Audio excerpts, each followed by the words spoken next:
They both had their overhead light bars on. There were red and blue lights.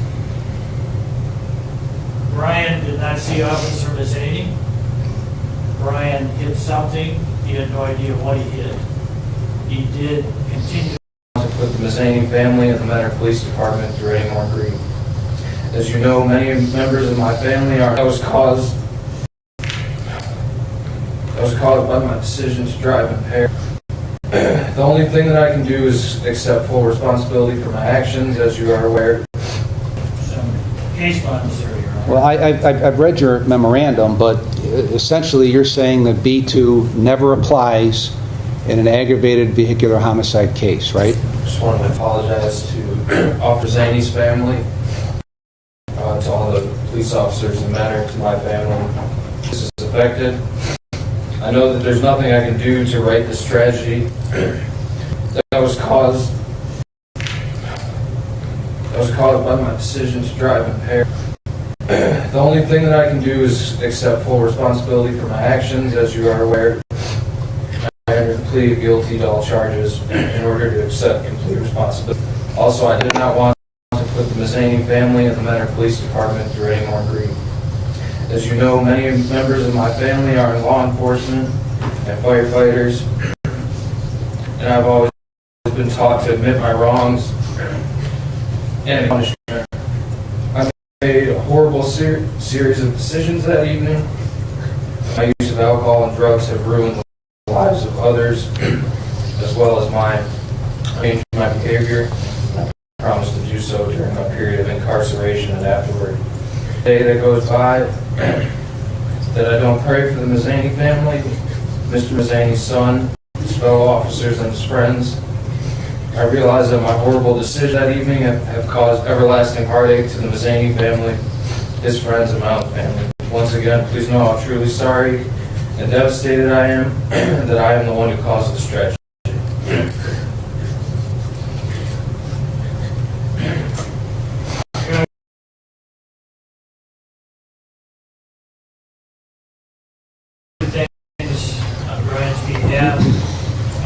First of all, I'd like to extend Hector and Brian and my sympathy to the family.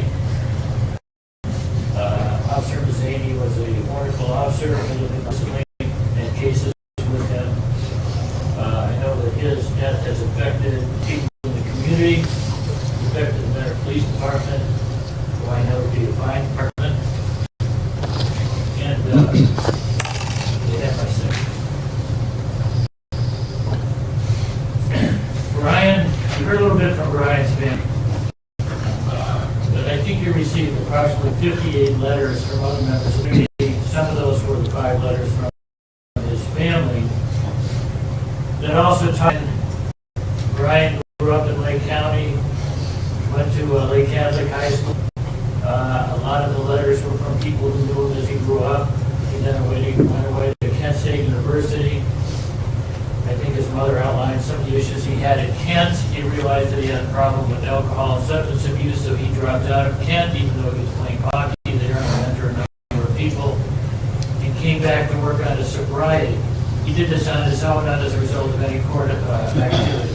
He then engaged in treatment at various locations, been a member of AA, sponsored people, has sponsored, just worked very diligently on recovery. Some of the letters that you received talk a little bit about Brian. They use terms like humility. I jotted some of these terms down. Humility, caring, giving of himself, kindness to others, a mentor. A number of people indicated he was a mentor to them. Positive letters that we received on behalf of Brian. On June 23rd, 2018, Brian went out to celebrate. The defendant finally addresses the court, accepting full responsibility for his actions. He apologizes to the victim's family, police officers, friends, and everyone affected by the tragedy. His statement focuses on remorse, guilt, and the devastating consequences of driving impaired. He admits that one terrible decision changed many lives forever. Went to acquire this cocaine, ingested it, turns out it was fentanyl, and it had a tremendously depressive effect on him. Caused him to be extremely impaired. He drove from there to heading towards the Manor Yacht Club where he was going to meet some friends. On the way, unfortunately and tragically, he went off the road and hit Officer Mazzini, who was standing on the side of the road next to a cruiser that had stopped another vehicle. His cruiser was behind that cruiser. They both had their overhead light bars on. There were red and blue lights. Brian did not see Officer Mazzini. Brian hit something. He had no idea what he hit. He did continue to go. He went a few hundred feet past this. He stopped, looked in his rearview mirror, turned around, saw the light, did not see anybody coming after him, didn't know exactly what happened in an addicted, impaired state, and drove to this yacht club to meet with his friends. While there, realized that there was some damage to his vehicle, had no idea he had hit a person. Spent the night there, went to sleep, spent the night there. That morning, he contacts his father and his stepfather, and he learns that there are a number of police officers surrounding the location he's at, and he's told to go outside with his hands up, which he did. That's when he learned that he had hit a police officer. A little later, he learned that the police officer was a Metro police officer, Officer Mazzini. He has been extremely remorseful ever since. The accident itself was something he never intended to occur, didn't realize occurred. Well, he realized an accident occurred, right? He realized something had happened. He didn't know exactly what. He was impaired. But he knew he hit something. He had no idea what. And knew enough to stop a couple hundred feet He knew enough ahead. to stop to see The what was defense going. explains what happened on the tragic night. The defendant had consumed alcohol and drugs, becoming severely impaired before driving. He struck a police officer near a cruiser with emergency lights activated. Instead of immediately understanding the seriousness, he continued driving, later discovering that police were searching for Stopped him. to see what was going on. Didn't see any activity. Didn't know what had happened. For how long? I suppose the prosecutor knows the answer to this, but it was not a long stop, 100 or so feet ahead, Correct. right? It was a quick. It was observed by, I believe, the individual that was in the car in front of him. He's not even sure. He just knows that he stopped and or slowed down, looked, didn't see anything going on. Didn't know whether he really hit anything until he got to the location. And when he and his friend looked at the vehicle, they noticed that there was damage to the vehicle on the one side. He fell asleep that night, as I indicated, woke up the next day.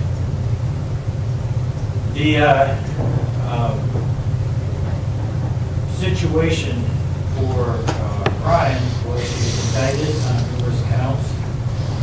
He was arrested that day. He's been incarcerated ever since that day. He's been a model prisoner at the Lake County Jail. He's had no issues. He was actually in a solitary for a while, I think for protection, I'm not sure right off the bat. But he was by himself for a period of time. Finally, he got into general population. He is, I think the court knows from the letter that he submitted to the court, from what he indicated to the probation department, that he's extremely remorseful. Officer Mazzini, even though not known to him, is sort of like an extended member of his own family because he is so connected with law enforcement. In any event, it's my job, Your Honor, to discuss really Brian today, not so much Officer Mazzini. And as the court is aware, the legislature and this court has to sentence Brian today. And the legislature has set certain guidelines and factors to assist the court in making a determination as to the type of sentence the court should give. And the legislature has set up various principles and purposes for sentencing. The overriding purpose of sentencing is to punish the offender and protect the public from future crime by the offender and others, using the minimum sanctions the court determines to accomplish the purpose without imposing an unnecessary burden on the state or local government resources. The principle is always consider the need for incapacitation, deterrence, rehabilitation, restitution. The sentence should be commensurate with and not demeaning to the seriousness of the offender's conduct and its impact on the victim, and consistent with sentences for similar crimes by similar offenders. The case began with this indictment, Your Honor, and the indictment, as the court is aware, the defendant entered a plea of guilty to the indictment as, I guess, amended by the state point, decided to agree with that Brian never knew he hit a person, never knew he hit a police officer. Count 4 of the indictment alleged that as a felony too. And that was something that we had discussed with the state for a period of time. Eventually the state agreed, based on information they had and conduct from Brian and other information that they gathered, that he did not know that he hit a police officer, that he did not know that he hit a person. So they dismissed that count. When that count was dismissed, Brian agreed to plead guilty and take responsibility for all the balance of the indictment. And Brian would have taken responsibility even sooner had that case been dismissed earlier by the state. It just took them a long time to realize that that count was not provable and was not a good count. The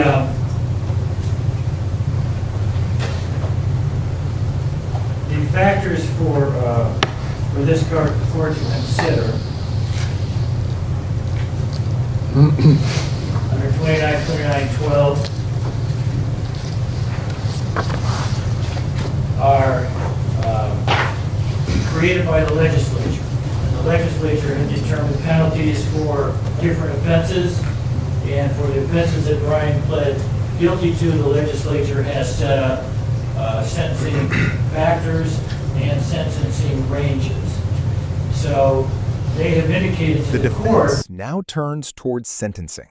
The attorney explains that the defendant has remained incarcerated and behaved well while in custody. He accepts responsibility and has pleaded guilty. The court reviews Ohio sentencing principles, including punishment, public protection, deterrence, rehabilitation, restitution, and the seriousness of the harm suffered by the victim. They have indicated to the court by legislation to consider various factors. Aggravated vehicular homicide is a felony of the second degree, carries a mandatory penalty of 2 to 8 years. That means that the least penalty is 2 years, the most is 8 years. There's no opportunity for early release or judicial release on the mandatory penalty. On leaving the scene of an accident is a felony 3, it carries 9 to 36 months. And as the court is well aware, the legislature has determined these ranges based on the wisdom of the legislature.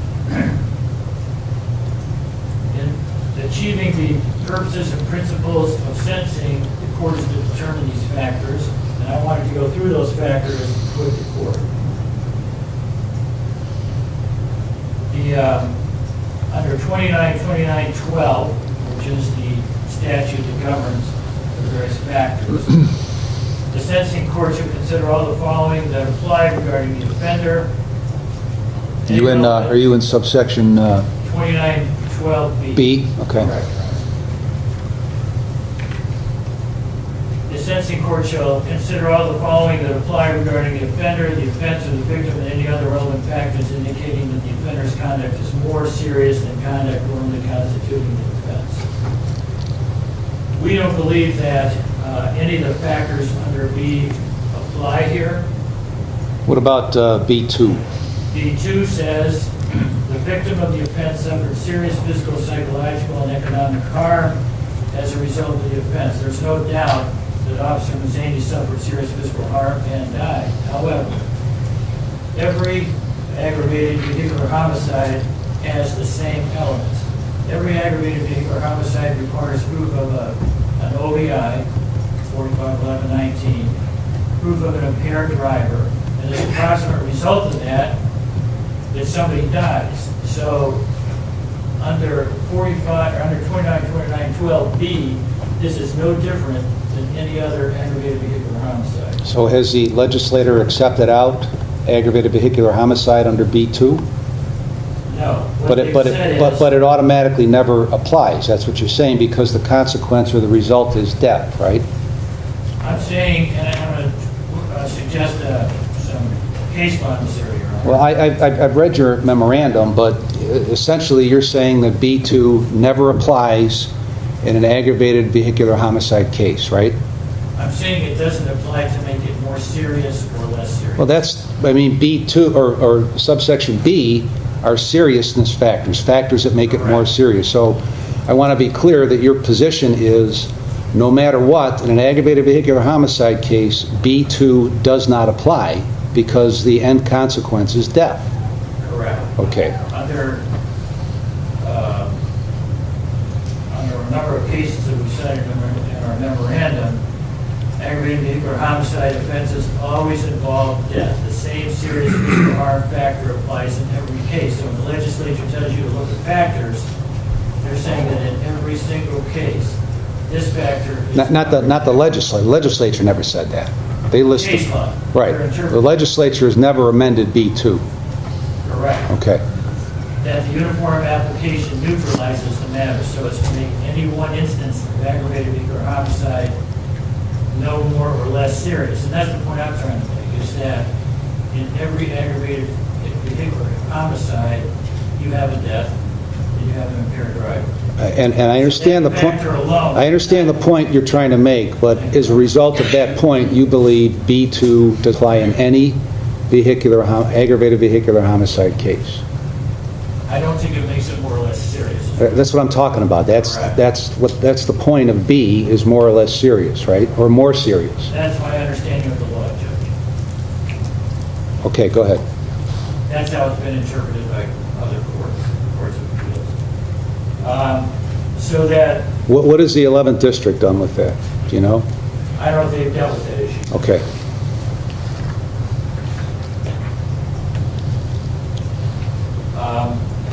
So we believe that this is not distinguishable from any other aggravated vehicular homicide. There's nothing here. There's no indication that Mr. Mazzini was hit and dragged a period of time, or run over multiple times by an impaired driver. The facts in this case show that Officer Mazzini...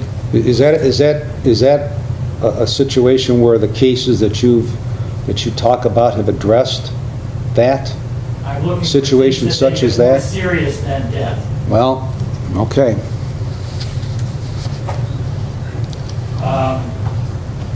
I mean, but you're talking about the manner of death, not the death. When you're talking about dragging and things of that nature, right? I'm trying to think of something that myself that would have a worse form of death, and that would involve maybe torture along the way, something else like that other than death itself. Because in every case it's the same. Same with the leaving the scene of an accident, Judge. In every case, somebody is in an accident and they leave the scene of an accident. Well, they leave in different manners, though, right? Some just keep on going and never stop. Some, an hour later, come back to where it happened and report it. That's still leaving the scene. Some stop a couple of 100 feet ahead and then keep on going. So there's different ways, right? Correct. Okay. And however, in every case there's an accident, somebody leaves the scene. In some cases, somebody leaves the scene and they might have left somebody who was badly injured there that they're aware of, that leaving the scene could have aggravated the injuries to that person. All right, so is B2... The The courtroom discussion becomes focused on sentencing factors and whether the circumstances make this offense more serious. The judge questions the attorneys about how Ohio law applies to aggravated vehicular homicide. The prosecution emphasizes the devastating death, while the defense argues that specific factors should not automatically increase the sentence.